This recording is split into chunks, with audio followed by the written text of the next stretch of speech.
Hi, praise Lord. God is saying unto you, I am the one who have separated you from your mother's womb, and you are called by grace. கர்த்தராகிய ஆண்டவர் உங்களை பார்த்து சொல்லுகிறார்.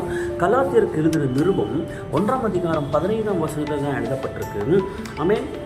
நான் என்னுடைய தாயின் வயிற்றில் இருந்தது முதல் என்னை பிரித்தெடுத்தவரும், ஆமென், தம்முடைய கிருபையினால் என்னை அழைத்த தேவன் சொல்லி எழுதப்பட்டிருக்கு. ஆமென். பவுல் இங்கே கலாத்தியருக்கு எழுதும் பொழுது தன்னை குறித்து தன்னுடைய கலாத்திய பட்டணத்தில் இருக்கிறதான சபைகளுக்கு எழுதும் பொழுது இந்த காரியத்தை அவர் எழுதுகிறார். ஆமென்.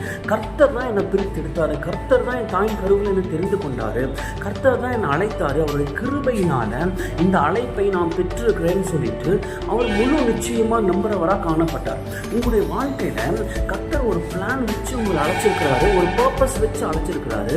ஆனா உங்க வாழ்க்கை மேல அவருடைய திட்டம் இருக்குன்னு சொல்லிட்டு முழு நிச்சயமா நீங்க எப்போ நம்ப முடியும், முழு நிச்சயமா உங்களுக்கு எப்போ தெரியும், எப்படி புலப்படும் அப்படின்னா நீங்க ஆண்டவரோடு இருக்கிற உறவுல, ஆண்டவரோடு இருக்கிறதான நம்பிக்கையில, ஆண்டவரோடு மேல இருக்கிறதான விசுவாசத்துல ஒரு நாள் துவண்டு போகாம, சோர்ந்து போகாம ஆண்டவருடைய சமூகத்துல, ஆண்டவருடைய பிரசன்னத்துல நீங்க காத்திருக்கிறவங்களா இருக்கணும்.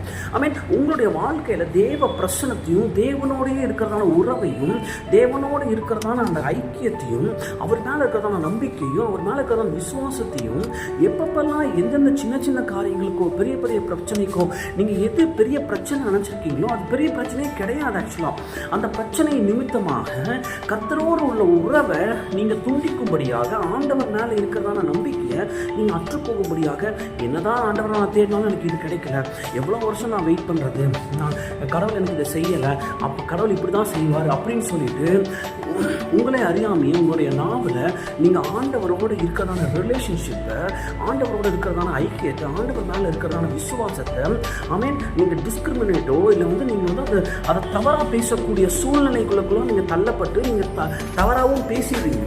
அப்போ ஆண்டவர் என்ன சொல்றாரு, நான் தான் உன்னுடைய தாய் வயிற்றிலிருந்து உன்னை பிரித்தெடுத்த தேவன், உன்னை அழைத்த தேவன், உன்னை என்னுடைய கிருபையினாலே நான் அழைத்திருக்கிறேன்னு சொல்றாரு.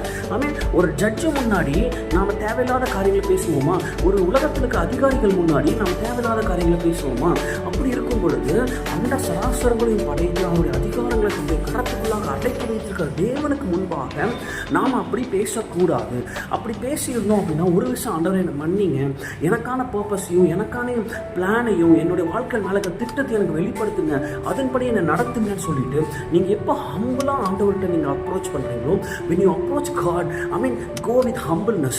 ஆண்டவரத்தில் உங்களை தாழ்த்தும் பொழுது ஆட்டோமேட்டிக்காக வசனம் சொல்லுது, மேன்மைக்கு முன்னானது தாழ்மை, தாழ்த்துகிறவங்களுக்கு அவர் கிருபை அளிக்கிறவராக இருக்கிறார். உங்கள் வாழ்க்கையில் கர்த்தர் வச்ச கிருபையை எப்போ ஒர்க் ஆகும் அப்படின்னா நீங்கள் ஹம்பிள் பண்ண தான் ஒர்க் ஆகும். Just humble before God and be manifested by grace.